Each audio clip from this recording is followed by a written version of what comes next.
اگر فلانی در پارلمان رفت در مقابل فرهنگ فرسوده غرب استادگی کرد، تو هم صاحب اجر و ثواب. اگر فلانی از دین دفاع کرد، تو هم صاحب اجر و ثواب. اگر فلانی در پارلمان رفت از دین خدا دفاع کرده، تو در اجر و ثواب شریک. حالا خودت هستی که انتخاب کنی.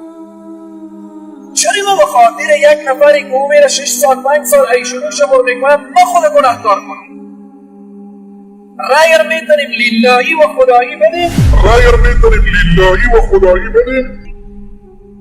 که باید هم کسانی که شما تصمیم داریم رأی بدیم، چون در بین این افرادی که خود را تندید کرده ما خوبها زیاد داریم، آدمای خوب خیلی هست، اما بیاییم از بین اینها خوبترار انتخاب کنیم، از بین اینها انسانهای شایستر انتخاب کنیم.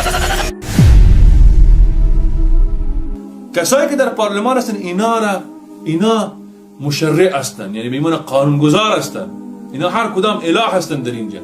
مردم که اینا اختراقات اینا آلهه را به خود اختیار میکنن، یعنی کسایی که در انتخابات سهیم میشن چی نوع که نامزد میکنن خود در انتخابات، بدون شک اینا دلالت به کفر نام میکنه که اینا به این هستن که ما قانون غیر الله را بگذاریم. کسایی که امروز دعوا میکنن که در پارلمان عبارت از شورا هست، این مضحکه بیش نیست.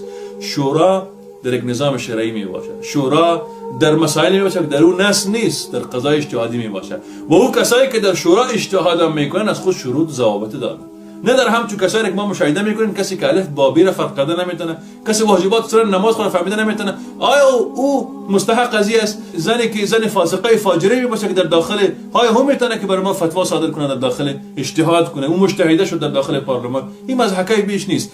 کسایی که در پارلمان قرار دارن اینا آله هستن، اینا خدای ساختگی هستن، در اینجا اینا قانون میگذارن. ببینین شما در همه پارلمان ها مشاهده کنید که اوتر پارلمان گفته نمیتونه که ما به این خاطر شراب باید حرام باشه، به خاطر که در قرآن کریم آمده. این گفته نمیتونه که در قرآن آمده که شراب حرام باشه، بلکه او به این استناد به قانون میکنه، به نص قانون که در ماده فلانی در فصل فلانی آمده که به این اساس باید چی باشه، شراب باید حرام بسازیم. پس کسایی که اعضای پارلمان هستن متوجه باشین اینا طاغوت ها هستن، هر کدام طاغوت است و کسایی که اینا رو انتخاب میکنن در حقیقت طاغوت انتخاب میکنن. پس اینا متوجه باشن که اینا هر دو در کفر واقع هستن. دموکراسی خود نظام دموکراسی دو نوع نظام، یکی مستقیم غیر مستقیم. مستقیم نظامی رو میگن که در قریه میتونه که 100 نفر یک جا شوه خودشون در مجلس در پارلمان بنشینن، اما در کشورهای که توده‌های مختلف کثیر مردم زندگی میکنه مشکل است که همه مردم در پارلمان جمع شوند. پس این مردم با خود نماینده انتخاب میکنن. پس اینایی که نماینده انتخاب در حقیقت اونا خودشون در داخل اونا ممثل اینا در اینجا است. پس اینا متوجه باشن که اینا هر دو در کفر واقع هستن.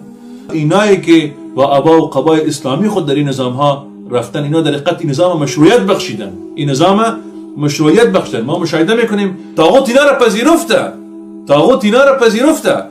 وقتی که طاغوت اینا را پذیرفت پس در خود به خود دلالت به این میکنه که اینا از اساسات اسلام تنازل کردن در نزد طاغوت و الا طاغوت مطلقاً پذیرفته نمیتونست. به این متوجه باشین که به این فتاوای قلابی از این مردم بازی نخورین و متوجه باشین که دین خدا، آخرت خدا بازیچی از این مردم نگردن. کسایی که فتاوای قلابی میدهن، این کسایی که با می فتاوا تغذیه میشون و میخورن و مینوشن و در تنعم و در ترفه اینا زندگی میکنن، اینا را متوجه باشین که با آخرتتان بازیچی از این مردم قرار ندین.